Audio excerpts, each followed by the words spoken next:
Members of Congress have, especially in the Democratic side, like to throw money at the problem and say, oh, if only we had infinite resources to help the Secret Service do its job, instead of a completely wholesale revamp, overhaul, with the top being lopped off of the Secret Service, the leadership.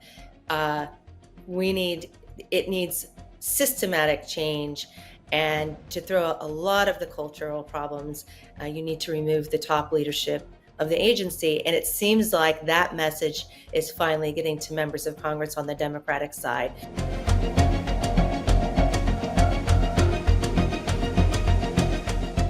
I am reaching the point of total outrage because the response from the Department of Homeland Security has been totally lacking. In fact, I think it's tantamount to stonewalling in many respects. If necessary, I'll certainly support a subpoena.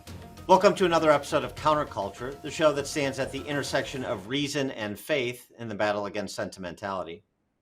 When Senator Dick Stolen Valor Blumenthal is squawking about a government agency's competency in protecting Donald Trump and transparency in delineating its failure to do so, you know political necessity demands it. The problems for Pauls like Blumenthal is not the absence of accountability from the administrative state, but the absence of the appearance of accountability. The latter provides the cover for the Beltway creatures to run their various grifts and grabs without much static. The lack of cover creates political exposure. This is the DC dynamic that J.D. Vance has been speaking about, as he did again this week with Tucker Carlson. You hear all this talk about threats to democracy, right? And the biggest threat to democracy in this country is not like Donald Trump using legal maneuvers to challenge the 2020 election. The biggest threat to democracy is that the bureaucracy in Washington, D.C. is fundamentally misaligned with at least half the country, right? Yes. So what I worry less about is like, are they going to let Trump win? Well, it's not going to be easy, but I actually do, sitting here right now, maybe I'm wrong, but I do feel very confident that Trump's going to be elected president, that he will be president. I think the real fight is going to be when he becomes president and he tries to do things, they're going to take him down and try to take him down in a very big way. And that's where the real fight is going to be. Yes, the assassination attempts on Trump put the Secret Service and the FBI in the spotlight. But aren't these also stories that speak to the sort of culture Lord Acton warned about inside the federal government writ large? To explore these questions and to explore these events, I should say, and associated questions, we're joined on this episode of Counterculture by RealClearPolitics.com's political correspondent, Susan Crabtree. Crabtree has also worked for media outlets including the Washington Free Beacon, the Washington Examiner, and The Hill. And no one has done better expository reporting on the Trump assassination attempts over the last 2 months than Susan Crabtree, so we're very pleased to have her. Susan, welcome. Thank you so much. Thanks so much for having me and your devotion and attention to this serious issue that we need to solve. So help us explain the Richard Blumenthal complaints, public complaints about Department of Homeland Security is very interesting for a pretty partisan Democrat like him in the Senate to break ranks and multiple times now this week openly criticize DHS for non-compliance with their inquiry. How are we to understand that? Well, I think that it shows it was an explosive moment for me, a revelatory moment for me, because it shows that they're finally getting it. That members of Congress have, especially in the Democratic side, like to throw money at the problem and say, oh, if only we had infinite resources to help the Secret Service do its job, instead of a completely wholesale revamp, overhaul, with the top being lopped off of the Secret Service, the leadership. It needs systematic change. And to throw a lot of the cultural problems, you need to remove the top leadership of the agency. And it seems like that message is finally getting to members of Congress on the Democratic side. I mean, it's already resonating among Republicans, but now it's encouraging to see that they're shocked at what they found, because I've been reporting on the Secret Service for 12 years, and it's not shocking to me, because if you know anything about the culture there, people have been screaming from the mountaintops about this for years and years and years. There's been blue ribbon commissions and 300-word reports, and there's no follow-up. There's no follow-up in Congress, and there's no follow-up in accountability. No one's been fired. There were a couple people fired during the Obama administration, but nobody fired during the Biden administration for a lot of problems, as you know, and Well, debacles. And Well, that's the interesting thing is so you have the institutional knowledge because you've been covering it for so long where, it's not like these are the last 2 months, the first couple of black eyes on Secret Service. The difference, of course, is they're black eyes that involve near assassinations of a former president of the United States. So it's a little bit different. But we've seen disciplinary problems, agents behaving in an embarrassing way, in a way that embarrassed the agency. I mean, just a little bit of background on the reporting you've done to bring us up to speed, because it's part of our problem when it comes to politics is, until it reaches the tipping point, nobody sort of people shrugging, oh, that's too bad. And so on. You don't realize this sort of fundamental problem that may be afoot until you almost have a president assassinated. And that's no good. exactly. So do you want me to go back in 10 years, or do you want, yeah, okay, just yeah. quickly? Just the Okay, highlights or lowlights of the last decade. Right. that sounds good. Okay. So the big tipping point was when these agents went down to Colombia, Cartagena, and engaged with prostitutes, were cavorting with prostitutes, and it all exploded out into the open. And that's sort of where I began reporting. And the Department of Homeland Security Inspector General was whitewashing reports on the problems within the Secret Service for he had his own corruption problems, had his wife on the payroll. The problems that I began, that's when I started. So what we saw there was that those agents were obviously going to be disciplined, but they were disciplined unevenly from previous. This has been going on, this whole idea of wheels up, rings off with the Secret Service. That was a saying back then. And those agents felt targeted, that this was a well-known thing that would happen in the Secret Service, and they would have their fun as long as it was on an advance and not during a regular presidential trip. So that's when Congress started getting involved with Jason Chaffetz. We had fence jumping incidents after that, very embarrassing ones, that caused the White House to increase the fence to the height of the fence. And that took a couple of years just to get that accomplished. Meanwhile, there was fence jumpers that were able to get into the White House with a knife. And then there was lying about it from then President Obama's director, Julia Pearson, the first female director of the Secret Service. And she also lied to them about a story I broke about President Obama being in the elevator with a security guard who had a gun and wasn't screened by the Secret Service. That incident, I broke that incident. It caused Julia Pearson to lose her job because she she didn't inform then DHS Secretary Jay Johnson about that incident, nor did they inform President Obama. They were lying to me about it. At first, the press secretary of the Secret Service was lying to me about it. And I said, no, I'm going to go with my sources on this one. I have multiple sources. And I went forward with it anyway. They were lying to other reporters too, trying to kill the story. I mean, I'm talking flat out lying about it.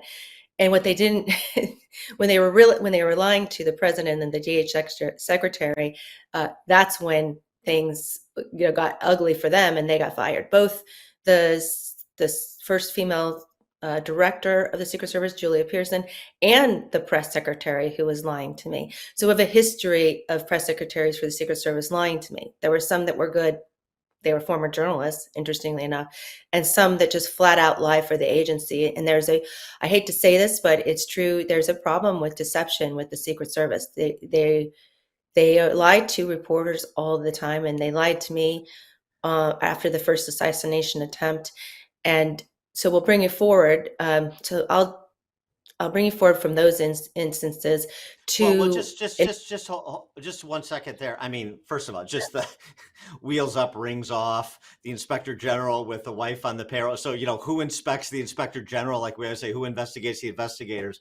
I mean, good grief. But what this really speaks to is, it gives lie to the cover story that's often told. It's the leadership level. It's the few bad apples. But what you're talking about is a cultural problem within the agency that we know now has persisted from, one leadership group to the other. That's the key point. And you allow this culture to metastasize like a cancer, and you almost have a president killed. yeah, and that's it. And a lot of this culture, there's lots of sexual escapades that go on between the ranks. In the military, it is verboten. You'll get court-martialed if Just you ask have sex. Petraeus. Yes, exactly. If you have, fraternization going on, but it regularly happens in the Secret Service, and it is I think, a systematic problem with the Secret Service. So then people have basically something on you, your fellow people that you're supposed to be protecting the president with. There's all this resentment going on within the ranks over, oh, she's sleeping with the boss, so she gets a better assignment. It is a serious problem, okay? And I'm talking ongoing right now, okay? It's serious as we Wow. speak. So that's one part of the problem. Uh, Otherwise, it's just a lot of they hide behind the name secret, right? So they get away with a lot just by that. And the Congress hasn't consistently paid attention. Jason Chaffetz was doing a very good job with the Secret Service, and they pushed back on him and outed him that he had applied to the Secret Service. And so that why is he so worried about the Secret Service? Well, I mean, there is it's interesting, the dynamic, but nobody picked up the ball when he left to go be a Fox Media commentator. So it's not consistent oversight from Congress. That being said, the biggest issue, I think, with the Secret Service right now is that the president appoints the head of the Secret Service as someone who has been loyal to them, that they know and they trust. And maybe, that trust, they hire them because, maybe they'll cover for themselves and their family in a pinch. They won't report certain things. They won't go by the book. And we saw that last year with Director Cheadle covering up the cocaine incident in the White House. And nobody seemed to have any information during that time. And even my sources were scared to come forward, longtime sources on that issue. But after the first assassination attempt, they were willing to speak. And they told me that Director Cheadle wanted to have that cocaine destroyed. And she went in and pressured a different head of the division of the forensic services. It's called Forensic Services Division. Glenn Dennis was his name. And he said, and the uniform division that found the cocaine in the White House complex. And they said, no, we have a retention policy of 7 years. We keep these in an evidence vault. We keep the evidence that like this, they call it contraband, in the evidence vault, and we're going to abide by that. And Cheeto was very, very angry and did not promote a Black agent who was in an acting position for head of the uniform division, did not promote him to the full directorship. And she is a very big proponent of DEI, so it stood out to people and it raised a lot of eyebrows that he was being punished for following the book. Following the rules of the Secret Service, he was being punished. This person had a very good reputation, had gotten an award for a uniform division agent of the officer of the year.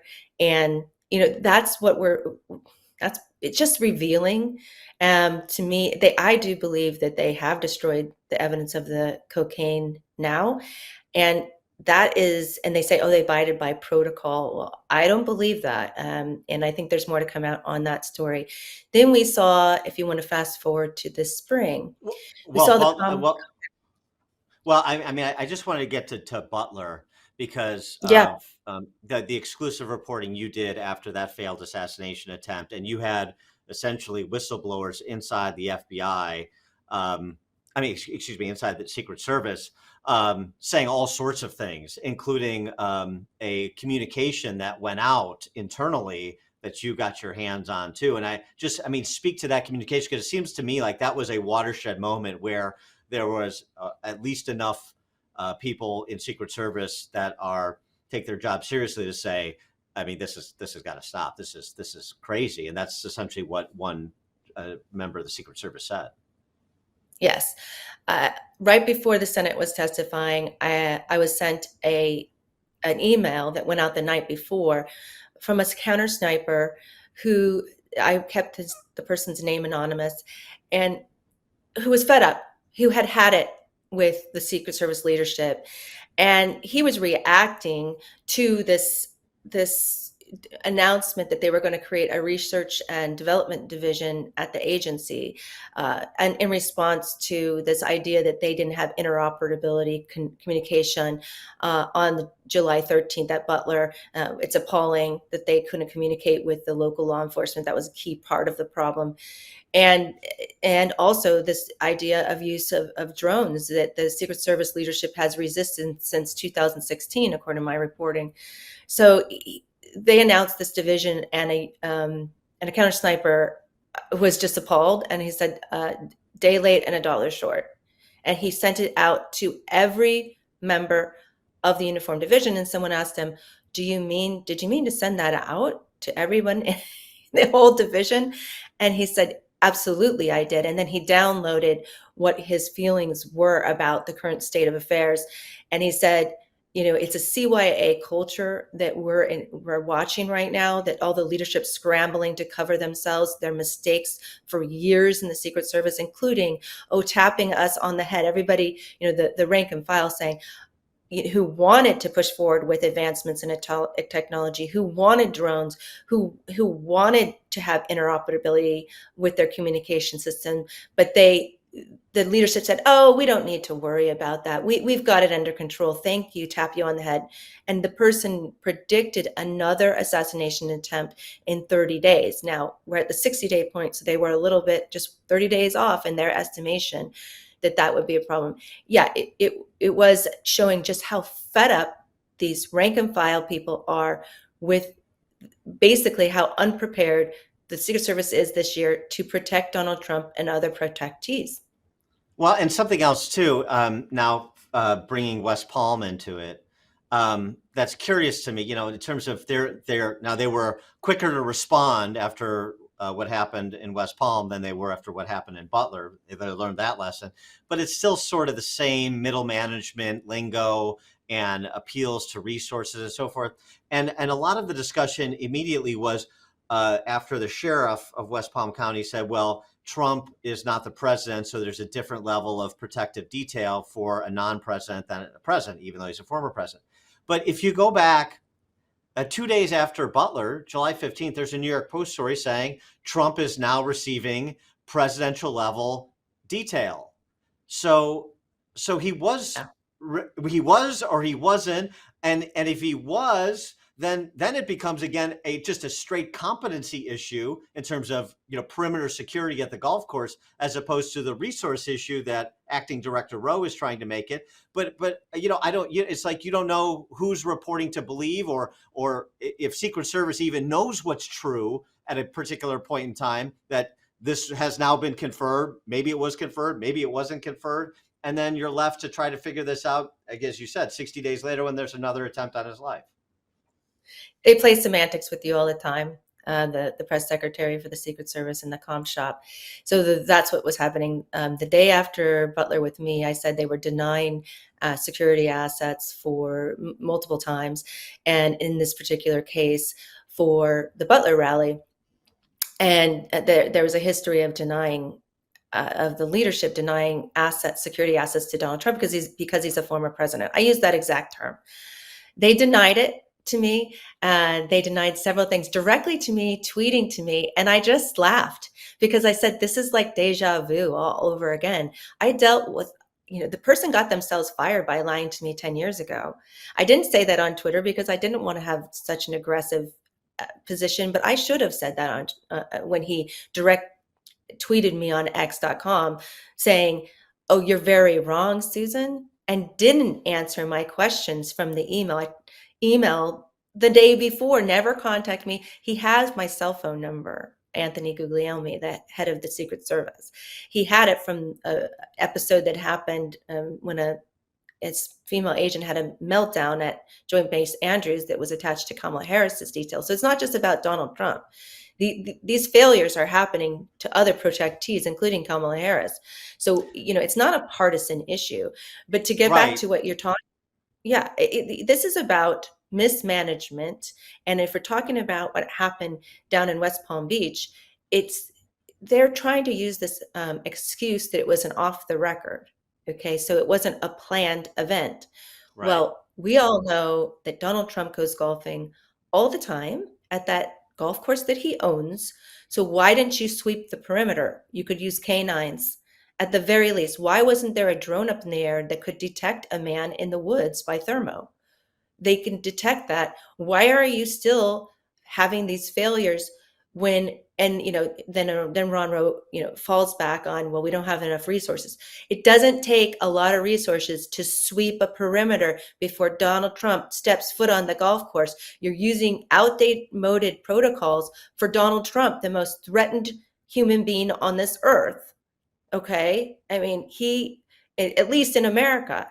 So why would you even use that as excuse? He actually said, Ron Rowe said, the acting director, at that press conference the other day in West Palm Beach, well, he wasn't supposed to be here in the first place.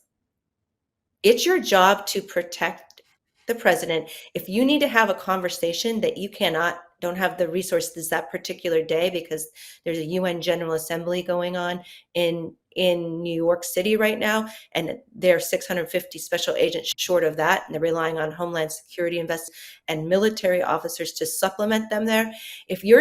Then you should not have allowed him. That conversation should have taken place with Donald Trump before he went golfing, not afterwards.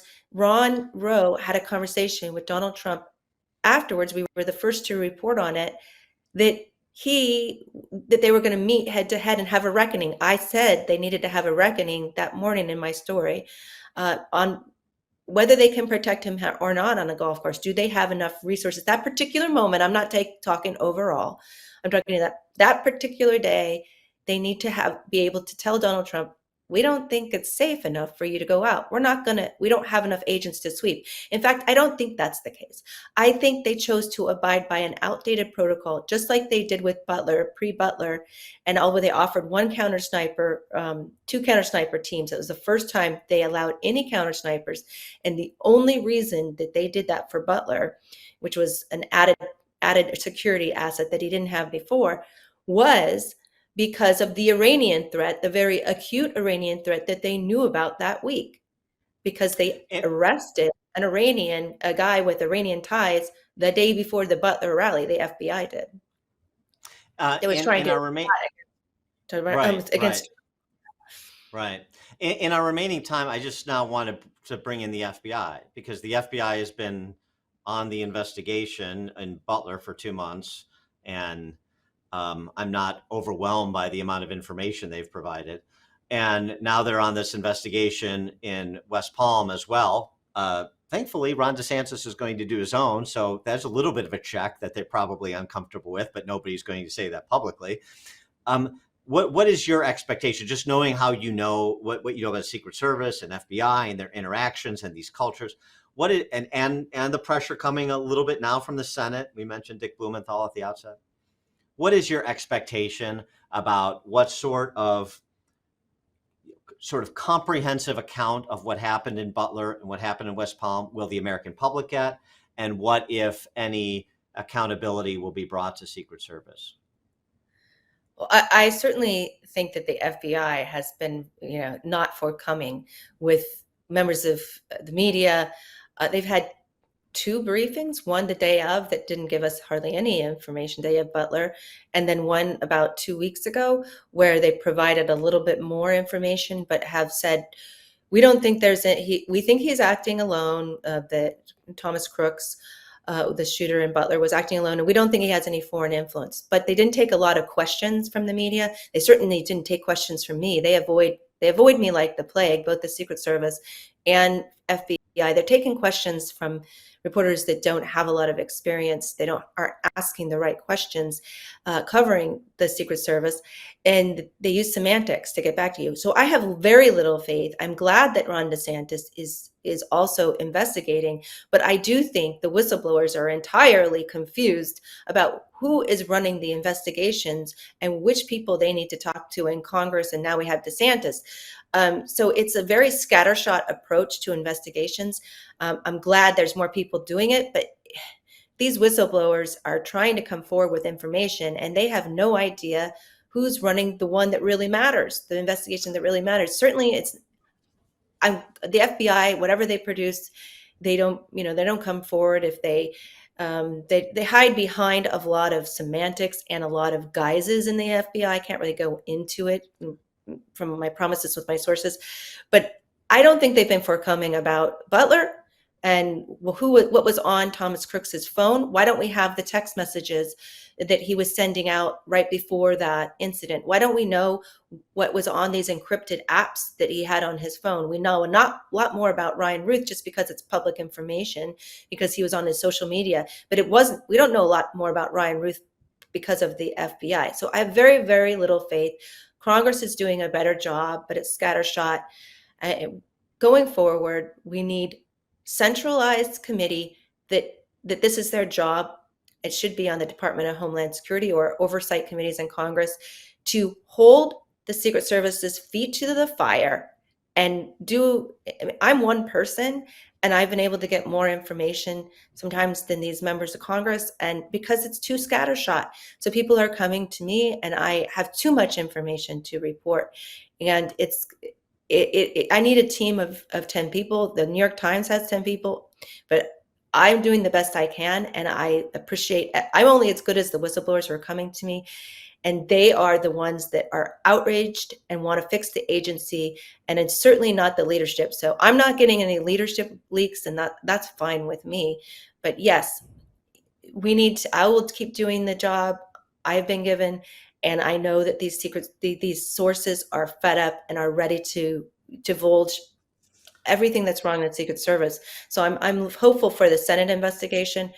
I think they have more people to work with, but certainly Senator Grassley and Senator Johnson have done the best work so far publicly that I've seen. Well, and if Trump wins, they may be aided by a commission that's chaired by RFK Jr. So we'll see how that goes, what that outcome is. Susan Crabtree, political correspondent for RealClearPolitics.com. Susan, thank you for your time. Great reporting, really informative, and please keep it up. So people who are actually interested in the future of the Republic have some sort of lifeline to information out there. RealClearPolitics.com. Susan Crabtree, thanks so much. Thanks so much for having me, Dan, and your attention to this issue.